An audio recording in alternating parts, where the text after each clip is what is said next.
What does being in Vegas have in common with being in sales? I'm Sylvan Bell.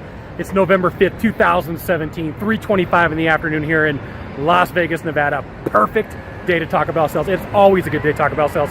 So here's the thing. If you're in sales, just like if you're at the tables at one of these casinos around here, if you sit at the table long enough, two things are going to happen. Either you're going to win or you're going to lose money. And you know, the same thing happens when you're dealing with a buyer. If you bring them to the table and you have really good questions and you have really built your sales process, you don't have a lot to worry about. That person's going to sit at the table and you can help them get your product or service as long as it's good, right? But here's the other thing. If you're sitting at the table too long, you're going to give up too much money.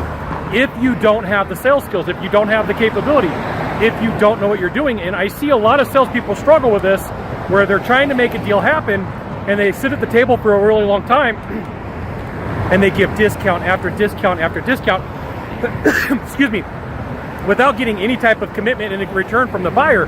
They're just hoping that sitting at the table long enough is going to get them the deal. Well, that does happen, but what happens if you don't make any money on the deal?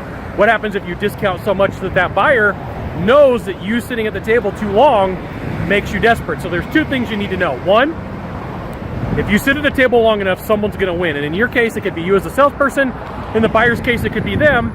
But they could also lose out too if you can't figure out how to help them, right? Your job is to figure out how your product fills their need and fixes a problem that they have. And if they go see other people that can't take care of them the right way, you haven't done any good for them. You haven't helped them out. You've just confused them and you put them in a position where they need to buy from somebody else, right? So there's probably good people and bad people in your industry, but chances are that most of the people really aren't that good, okay?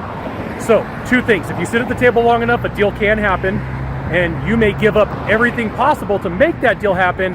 But if you've got enough sales skills, if you've got enough talent, if you've got enough capability, you got all the right questions, it shouldn't happen that way, right? As long as your product takes care of the person who's buying and really does good for them.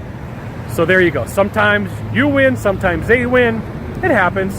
But if you could do a small favor for me in the box down below, leave a comment, question, or story, that would be fantastic. To the right or to the left, there's a subscribe button. You know what you got to do. You got to subscribe. And then last of all, you can send it out to all your friends via StumbleUpon, Facebook, Twitter, Google+. Why not even link to Sylvan Bell? We'll see you soon. Thanks for watching. Aloha.